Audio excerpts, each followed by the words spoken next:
So doing what I do here at the old Merc guy, which is spares for 75 to 95 model Mercs. I buy a lot of cars for stripping over the year, hundreds of 123s, and very rarely does one as unusual as the one behind me cross my path. And what makes this one special is a couple of things. First, it's one of the very, very first ones ever sold here in South Africa. The registration paper says it's 010177, which would imply that it was bought in November or December 76 and then just ridden on temporary plates until, to get into the next model year.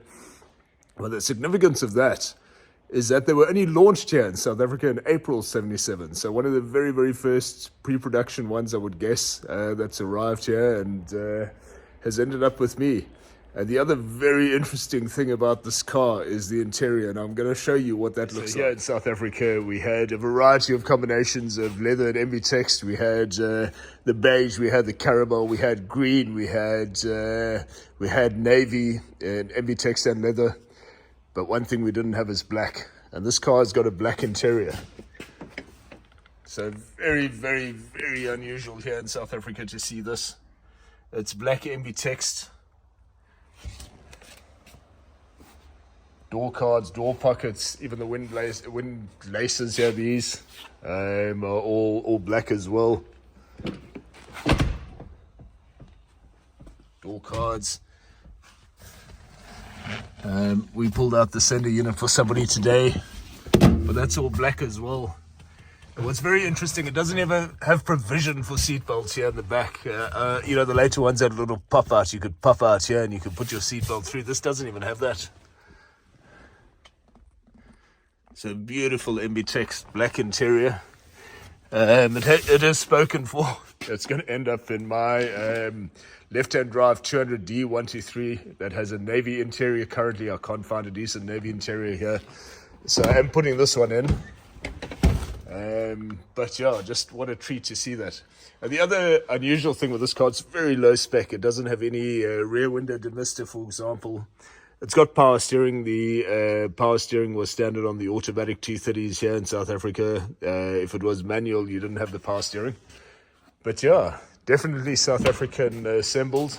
You can see here the bonnet. There's the East London tag there, the CDA tag. So yeah, definitely South African assembled, but with a black interior, one of the very, very first. What an interesting car.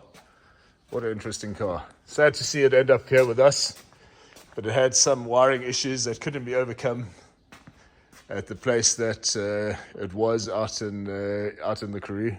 So ended up here, but yeah, the parts on it will go and keep a lot of other 123s on the road. Fascinating.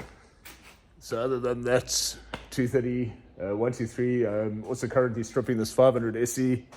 This 124 300D, lots of other parts in stock here, as you can see. This 300 SE arrived for stripping yesterday, in fact, via the guys from Classic Transport that kindly dropped it off here. Motor and gearbox good. It was driving until COVID and parked under a tree and then never moved since.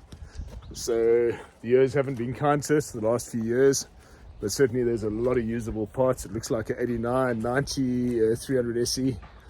So if you want anything off that or any of the other cars, I'll leave my number in the description of this video. Just send me a WhatsApp, I'll give you a price, send you some photos of it, and we can ship the smaller things nationwide and worldwide, in fact, bigger things across South Africa.